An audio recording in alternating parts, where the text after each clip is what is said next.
السلام علیکم ورحمۃ اللہ وبرکاتہ۔ آج ایک پیاری بات بتانے والا ہوں جو مجھے بہت اچھی لگی۔ ہیڈنگ ہے کہ توبہ کے لیے گناہ کا ہونا ضروری نہیں۔ گناہ کا ہونا ضروری نہیں۔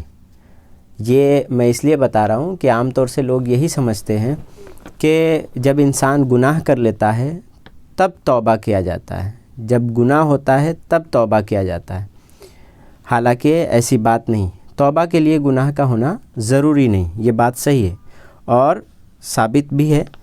یہ خود ایک مستقل عبادت ہے۔ مطلب یہ ہے کہ جیسے روزہ نماز ہے اور روزہ نماز ایک مستقل عبادت ہے، روزہ ایک الگ عبادت ہے، نماز الگ عبادت ہے، اسی طرح توبہ بھی ایک الگ عبادت ہے۔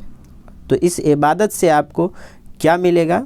تو توبہ روح کا غسل ہے، جتنی بار کرو روح میں نکھار آتا ہے۔ تو روح کا غسل ہے، روح میں نکھار اگر آپ پیدا کرنا چاہ رہے ہیں تو آپ کو توبہ کرنا ضروری ہے۔ اسی لیے حضور صلی اللہ علیہ وسلم اس پر عمل کرتے تھے، ورنہ حضور معصوم ہے، گناہ آپ کے قریب بھی نہیں آتا۔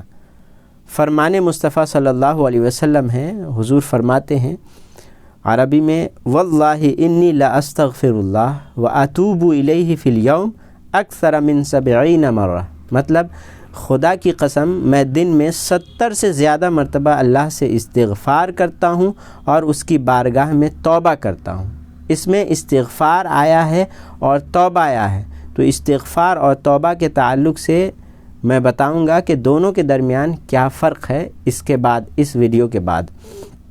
تو آپ دیکھیں کہ حضور صلی اللہ علیہ وسلم معصوم ہے۔ معصوم کا مطلب ہوتا ہے جن سے گناہ نہیں ہو سکتا، جیسے فرشتے ہیں۔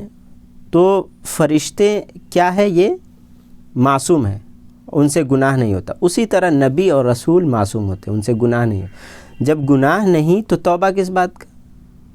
جب انسان گناہ نہیں کرتا توبہ کیوں کرے گا؟ نبی اور رسول معصوم ہے، پھر بھی توبہ کر رہے ہیں۔ اس سے میسج یہ جا رہا ہے، اس سے یہ پیغام دیا جا رہا ہے کہ توبہ کے لیے گناہ کا ہونا ضروری نہیں۔ تو کس لیے انسان توبہ کرے گا؟ تو روح میں نکھار پیدا کرنے کے لیے، اللہ کا محبوب بننے کے لیے۔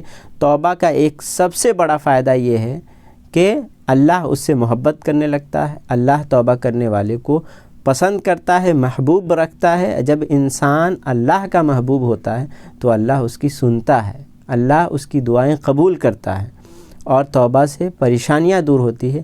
اس تعلق سے ایک الگ ویڈیو بناؤں گا انشاءاللہ۔